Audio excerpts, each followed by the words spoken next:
Before this starts, I'd recommend doing something while listening to this since the background will just be Star Wars Battlefront 2.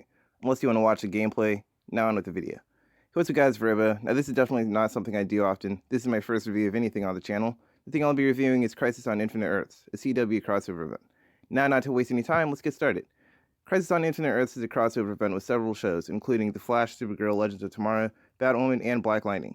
The Crisis was already mentioned in another crossover, Elseworlds, in the last episodes of The Flash before Crisis started. Crisis starts out with a series of references to other DC TV shows, including Titans on the DC streaming service and the 1966 Batman show with the Robin actor. The episode starts out on Supergirl's Earth while looking at other planets being erased by the Anti-Monitor. The planet where Clark Kent, Superman, which I'm pretty sure everyone knows, and his wife, Lois Lane, are staying, starts to get erased. Clark and Lois sends their child into an escape pod, but it's the last one there, and it seems that Clark and Lois died on the planet. Soon, the lady, which I'm not really sure what her name was, gets other heroes like The Flash and others, and later on, Clark and Lois Lane are revealed to be alive after like 2 minutes. I guess that's a good thing. After that, the heroes are discussing about the crisis going on. Then in the next 10 minutes, Kara talks to Clark about the destruction of the planet and how they need to fight for it.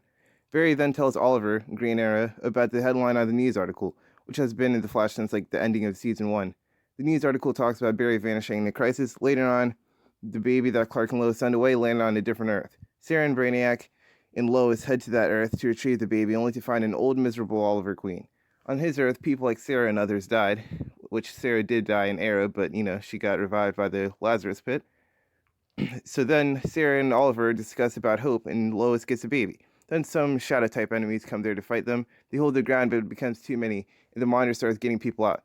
Oliver chooses to stay behind and fight, but gets badly injured. The Monitor gets him, but he succumbs to his injuries and ends up dying. That was the ending of Episode 1. Episode 2 starts with everyone on the Wave Rider, the Legend ship. The beginning starts with a lot of jokes and stuff, so I'll just skip that part. Later on in the episode, the Monitor starts bringing people to the Wave Rider, including Lex Luthor. Kara gets pissed off about he's there, so Kate goes to have a talk with her. Later on, Kate and Kara head to another Earth to find Bruce Wayne, his first appearance in the Arrowverse.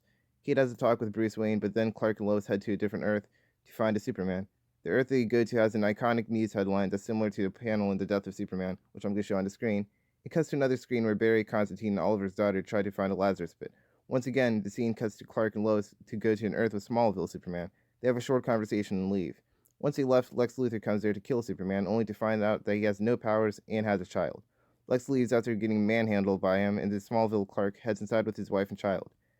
We now head back to Kate, who's talking to Bruce about what he's been up to.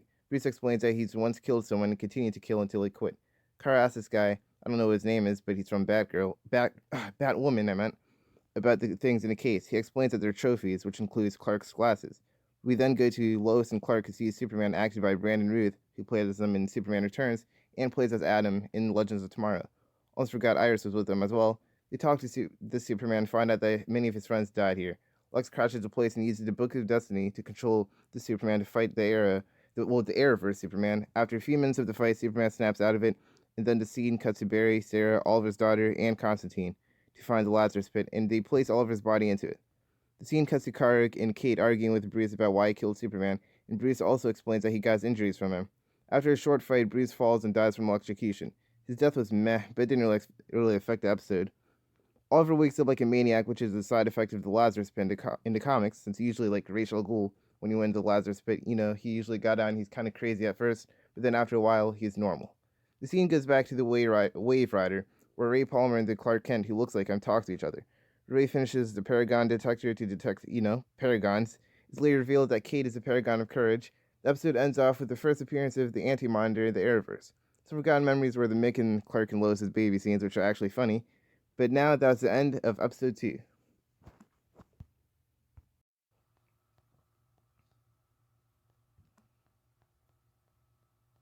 Episode 3 starts with another Easter egg of an older show, Birds of Prey, which we'll say wasn't too good, but it's still cool to see the Easter egg.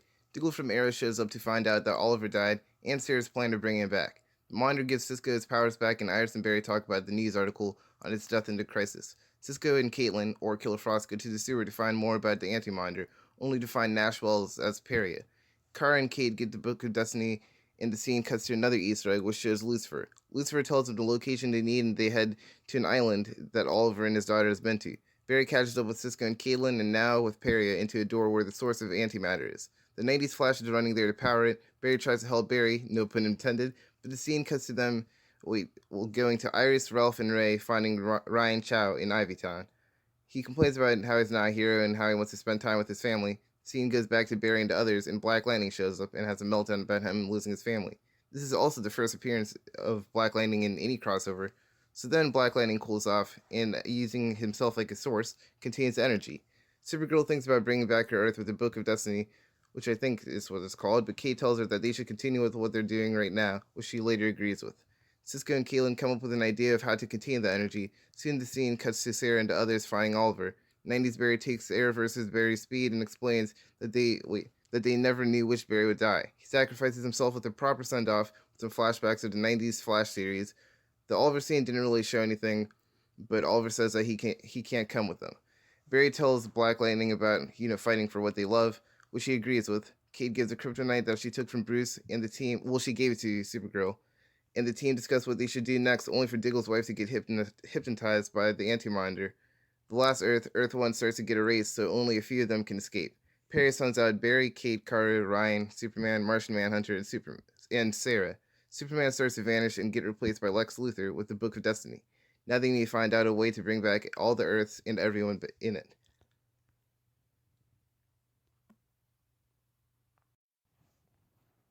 Now for my favorite episode in Crisis, Episode 4. It starts out with a flashback of the Minder with his significant other. The Minder tries to travel to an area, but gets trapped in the area with the Anti-Minder. It's a pretty short scene, so I'm going to go to another one. Ryan then gives a run back of everything that's happened, but it seems that it's been a while since Ryan now has a beard for some reason. He and Lex builds a teleporter, and they test it, but it ends up not working. Barry shows up after a while of them not seeing him, and he won't give up on finding a way out. Oliver shows up, but as a Spectre. Oliver explains that they should travel with the Speed Force. Later, Kara and Ryan are brought to an alien planet, and they discuss a plan about how to get to a building in the alien planet, which can, basically fix stuff. Well, it kind of, I'm not really sure how to describe it, but it can, basically help them with what they're doing.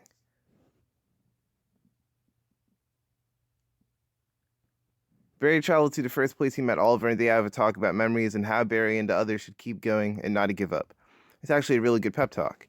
Now for my favorite scene in this episode, Barry goes to Star Labs and sees freaking Ezra Miller Flash from the Justice League. I know the movie wasn't too good, but still, this was a cool scene.